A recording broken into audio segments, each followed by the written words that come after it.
प्रधानमंत्री नरेंद्र मोदी विदेश दौरे से लौट चुके हैं। 5 देशों की यात्रा से दिल्ली लौटते ही प्रधानमंत्री मोदी सीधे एक्शन मोड में नजर आ रहे हैं। दुनिया इस वक्त कई बड़े संकटों से एक साथ जूझ रही है। एक तरफ पश्चिम एशिया में तनाव लगातार बढ़ रहा है, तो वहीं दूसरी तरफ तेल और गैस सप्लाई पर खतरा मंडरा रहा है। इन सब के बीच प्रधानमंत्री नरेंद्र मोदी ने दिल्ली के सेवा तीर्थ में केंद्रीय मंत्री परिषद की एक बड़ी बैठक बुलाई है। ये मीटिंग इस साल मंत्री परिषद की पहली बैठक है। ये बैठक ऐसे वक्त पर हो रही है जब मंत्रिमंडल में संभावित फेरबदल को लेकर अटकलें तेज है। मंत्री परिषद की बैठक शाम 5 बजे शुरू हुई। इसमें सभी कैबिनेट मंत्री, स्वतंत्र प्रभार वाले राज्य मंत्री और अन्य राज्य मंत्री शामिल हैं। बैठक में गृह मंत्री अमित शाह के अलावा केंद्रीय मंत्री नितिन गडकरी, जेपी नड्डा भी मौजूद हैं। वहीं केंद्रीय मंत्री पीयूष गोयल, राम मोहन नायडू, शिवराज सिंह भी मीटिंग में शामिल हुए। इसके साथ ही केंद्रीय मंत्री हरदीप सिंह पुरी, गिरिराज सिंह, जीतन राम मांझी भी केंद्रीय मंत्री परिषद की इस बैठक में हिस्सा लेते हुए नजर आए हैं। तो फिलहाल मीटिंग यहाँ पर चल रही है। अक्षय इस वक्त मेरे सहयोगी ज्यादा जानकारी के साथ जुड़ रहे हैं। अक्षय, अभी फिलहाल मीटिंग को लेकर क्या अपडेट है, वहां से क्या हालचाल इस वक्त? देखिए, बैठक जारी है। 2 घंटे से ज़्यादा का वक्त हो चुका है जब बैठक शुरू हुई थी। 5 बजे के आसपास बैठक शुरू हुई थी।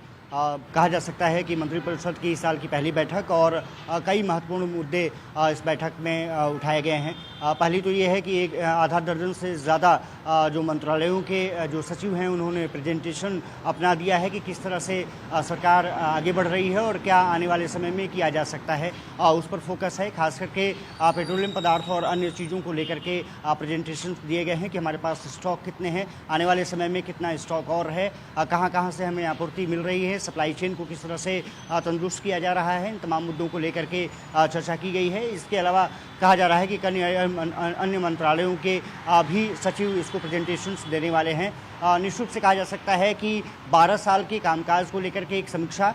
दूसरी बात यह है कि आने वाले समय में क्योंकि विधानसभा चुनाव हैं, उन राज्यों पर भी फोकस कि किस तरह से वहाँ पर राज्य सरकारों के साथ कोऑर्डिनेट करके जो परियोजनाएं चल रही हैं उसको और बढ़ाया जा सकता है। सबसे बड़ी बात यह है कि क्योंकि ये माना जा रहा है कि मोदी कैबिनेट का विस्तार फेरबदल जून के दूसरे सप्ताह में हो सकता है, उसको लेकर के भी ये माना जा रहा है कि जो मंत्रियों की जो समीक्षा बैठक है इसमें चर्चा की जाएगी कि किस मंत्रालय कितना प्रभावी तरीके से काम कर रहा है, किस तरह से मंत्री अपनी रिपोर्ट कार्ड सौंप रहे हैं, उनके मंत्रालय में और क्या कामकाज ज़रूरी है। ये कहा जा सकता है कि इसकी भी समीक्षा की जाएगी। अमूमन ये माना जाता है कि जब मंत्रिपरिषद की बैठक होती है तमाम मंत्रालयों के जो फीडबैक है प्रधानमंत्री नरेंद्र मोदी खुद लेते हैं। आज की बैठक में भी इसका जिक्र किया जा रहा है। आने वाले समय में क्योंकि कई परियोजनाएं, खास करके दिल्ली में भी परियोजनाओं का जिक्र करें तो यहाँ पर यमुना की सफाई और अन्य नदियों की सफाई की परियोजनाएं शामिल हैं। इसको आगे तेज़ी से बढ़ाना है।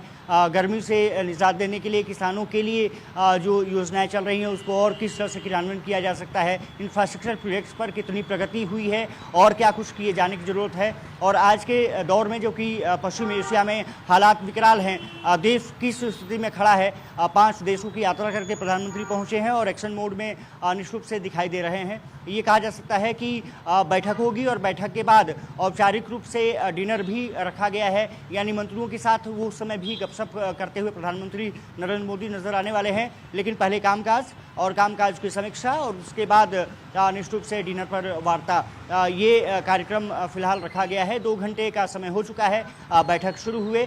तमाम मंत्रालयों ने अपनी, जैसे मैंने जिक्र किया कि आधा दर्जन से ज़्यादा मंत्रालयों ने अपने फीडबैक दिया है कि किस तरह से उनका मंत्रालय आगे बढ़ रहा है। और माना जा रहा है कि कैबिनेट क्योंकि फेरबदल और विस्तार होना है तो ये समीक्षा उसी के नज़रिए से और भी महत्वपूर्ण हो जाती है। जैसा मैंने जिक्र किया कि जून के दूसरे सप्ताह में ये कैबिनेट फेरबदल और विस्तार संभावित है। लेकिन सबसे पहली बात यह है कि इस समय की ऊर्जा संकट जो चल रहा है उसको किस तरह से साझा करने के लिए। तो ये तमाम वो अहम विषय है जिनको लेकर अब से कुछ देर बाद तस्वीर क्लियर हो सकती है मीटिंग के बाद। अब आगे बढ़ते हैं। दिल्ली दंगों से जुड़ी हुई एक बड़ी खबर है। आरोपी उमर खालिद